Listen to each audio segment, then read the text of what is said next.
Nickel Boys é mais um caso de filme da Amazon que a gente fica durante meses sem saber o que vai acontecer com ele, como a gente vai assistir, vai para os cinemas, vai direto para a Amazon, enfim, um desses filmes que estão na temporada de premiação e a gente nunca sabe o que a Amazon vai selecionar. Filme indicado a melhor filme e a melhor roteiro adaptado. O que é curioso, né? O roteiro aqui do filme talvez nem seja o que chame mais a atenção dele, mas quem leu o material original fala que tem muito do fator adaptação, que é uma adaptação muito difícil de se fazer e tudo mais, porque na prática é um filme que chama muito mais atenção para a escolha das imagens, para a escolha do como filmar, para a direção, para a fotografia, um filme que ele vai trabalhar com artifícios bem evidentes aqui, o filme do Ramel Ross, que é o primeiro longa-metragem dele na carreira, foi inclusive indicado a primeiro filme lá no DGA, né, no Sindicato dos Diretores. Filme que eu gostei, acho um filme bem interessante, que vai ter, como eu disse, um artifício central muito característico aqui, né? Então a gente vai ver o ponto de vista do personagem, a câmera subjetiva. A gente vai ver, teoricamente, aquilo que o personagem está vendo, aquilo que ele está olhando. E aí o filme ele vai brincando com isso e vai ressignificando isso, o que pra mim é muito interessante. Um filme que ele vai abordar um caso real, né, ou casos reais desses reformatórios que duraram alguns durante mais de um século e depois descobriram várias valas ali, né, pessoas mortas e tudo mais. Então, o que é curioso é que até conversa, são temas diferentes, em países diferentes, mas até conversa um pouco, com populações diferentes, né? Então aqui vai ser um filme que vai falar muito dos negros, enquanto lá em Sugarcane, filme, documentário da Netflix, do Disney Plus, vai falar sobre os povos originários no Canadá, mas também um pouco sobre os Estados Unidos. Então, curioso como são filmes que eles conversam um pouquinho e estão indicados no mesmo Oscar, ainda que eu ache isso daqui bem melhor do que o documentário do Disney Plus, muito por conta de a seleção de como filmar tudo isso, né? Então, essa ideia do ponto de vista, que ele já vai brincar inicialmente usando-se de reflexos, espelhos, para acostumar a gente com aquilo, né? Então é quase como se a gente tivesse uma câmera que é uma câmera solta,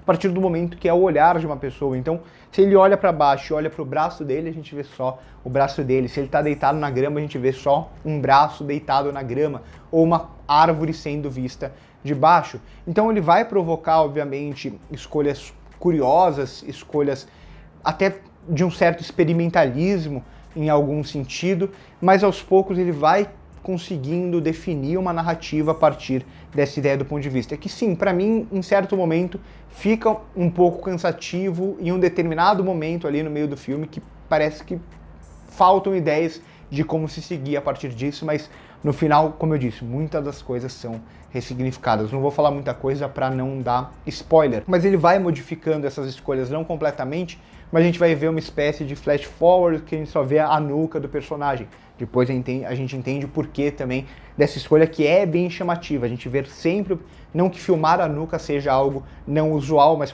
sempre que o personagem aparece naquele momento da vida, a gente só vê a nuca dele, a gente percebe.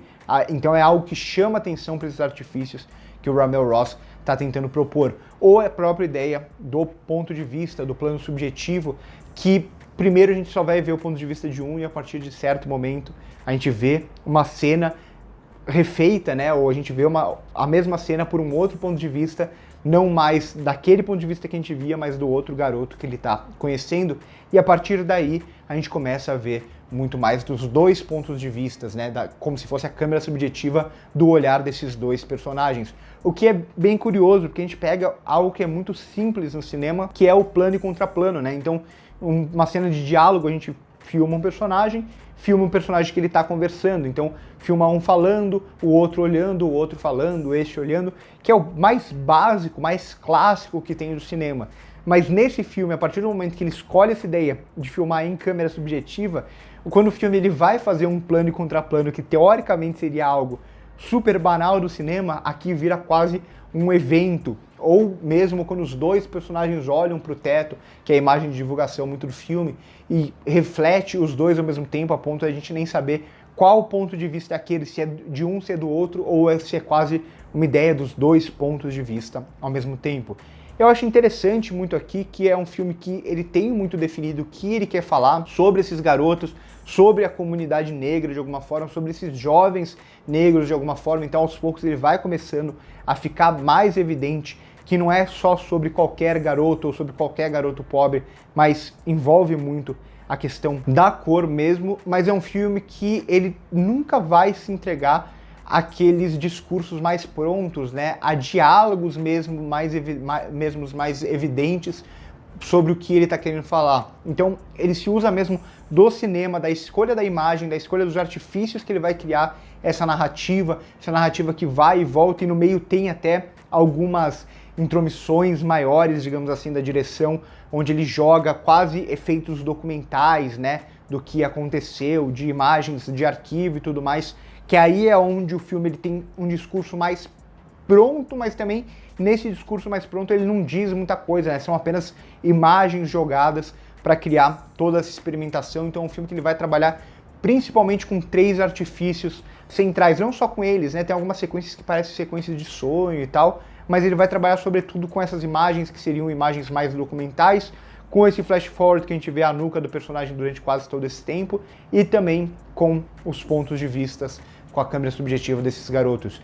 É interessante como essa câmera subjetiva aqui, ela teoricamente poderia ser um ponto de aproximação, mas não chega a ser tanto um ponto de aproximação durante grande parte do filme, aproximação no sentido de a partir do momento que a gente está vendo a mesma coisa que aquele personagem estaria vendo, a gente ficaria na pele dele, coisa do tipo, mas isso não acontece totalmente durante boa parte do filme, né? Até o falar abafado desse personagem às vezes remete quase a um gameplay de videogame mesmo, né, em primeira pessoa e tudo mais, mas há momentos específicos que se ganha um outro contorno, né? Um contorno muito mais próximo, principalmente quando esses 2 garotos estão juntos.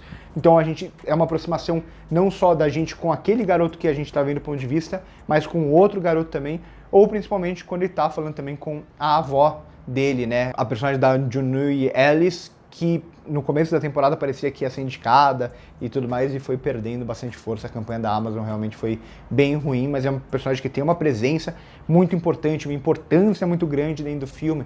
Então, aos poucos, o filme ele vai criando isso, como eu disse. Tem algum momento que eu acho que ele perde bem o ritmo ali no meio, é um filme longo, de quase 2 horas e 20, mas que muita coisa é ressignificada no final, inclusive diálogos que parecem diálogos extremamente banais, como o do outro garoto com a avó do protagonista, que lá no final vão fazer muito mais sentido, né? E o peso dramático vai ser ainda mais doloroso nessa relação a partir de alguns acontecimentos que a gente vai descobrindo. Então o final é um daqueles filmes que eu acho bem interessante, quando o filme ele vai levando a gente muito para um lugar, deixa algumas perguntas em aberto, e no final não é como se ele tivesse apenas um grande plot twist ou coisa do tipo, né, que muita gente se choca com as revelações, mas é muito mais como a própria ideia do como filmar, a própria ideia do estilo do filme é ressignificado ali no final, quando a gente descobre muita coisa. Então essa fusão entre o que querer dizer, os diálogos, os acontecimentos da história com as escolhas de estilo mesmo, que acabam se transformando em uma coisa só, e acho que os bons filmes conseguem fazer isso. Acho Nickel Boys um bom filme. Um filme que, se tivesse uma campanha melhor, poderia até aparecer em outras indicações, mas acima de tudo um filme que é esse filme meio que feito para esses festivais de final de ano, ou feito para premiações, que geralmente ou muitas vezes são filmes meio sem muita personalidade, meio sem uma presença mesmo de um diretor, filmes autorais, e aqui não, aqui é um filme que ele poderia ir num lugar muito mais simples, muito mais linear, muito mais banal, muito mais Oscar bait, mas ele tem toda uma escolha, todas algumas escolhas aqui muito mais autorais, muito mais diferentes, que eu acho que é onde o filme consegue se encontrar muito bem. Achei Nickel Boys um filme bem interessante, gostei bastante mesmo.